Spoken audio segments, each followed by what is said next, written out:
The USS Maddox, a U.S. destroyer, was conducting an electronic intelligence gathering patrol in the waters off northern Vietnam when they began radioing that they were under attack from 3 North Vietnamese torpedo boats.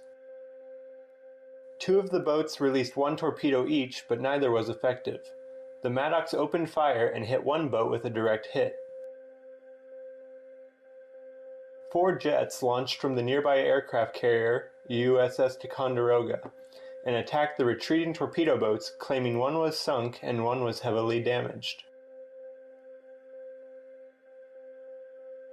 The Maddox was joined by Turner Joy, another destroyer.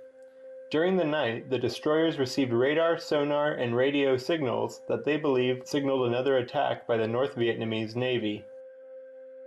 For 4 hours, the ships fired on radar targets and maneuvered vigorously amid electronic and visual reports of enemies. Despite the Navy's claim that 2 attacking torpedo boats had been sunk, there was no wreckage, no bodies, or any other physical evidence present at the scene to prove that the alleged engagement had actually happened.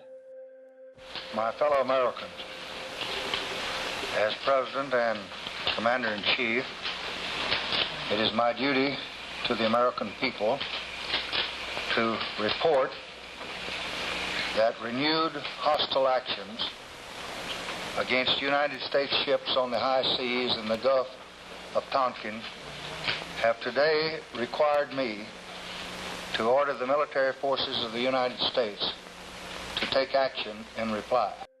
Johnson requested approval of a resolution expressing the unity and determination of the U.S. in supporting freedom and protecting peace in Southeast Asia. On August 10, 1964, Congress passed the Gulf of Tonkin Resolution, a joint resolution which gave President Johnson the authority without a formal declaration of war to use conventional military force in Southeast Asia. By 1967, the rationale for what had become a costly U.S. involvement in the Vietnam War was receiving close scrutiny.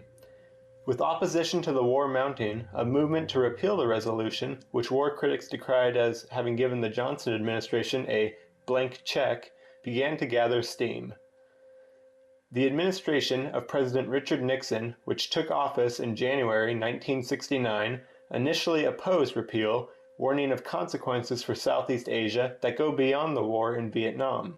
In 1970, the administration began to shift its stance. It asserted that its conduct of operations in Southeast Asia was based not on the resolution, but was a constitutional exercise of the President's authority as Commander-in-Chief of U.S. military forces to take necessary steps to protect American troops as they were gradually withdrawn. Mounting public opinion against the war eventually led to the repeal of the resolution in January 1971. Seeking to restore limits on presidential authority to engage U.S. forces without a formal declaration of war, Congress passed the War Powers Resolution in 1973.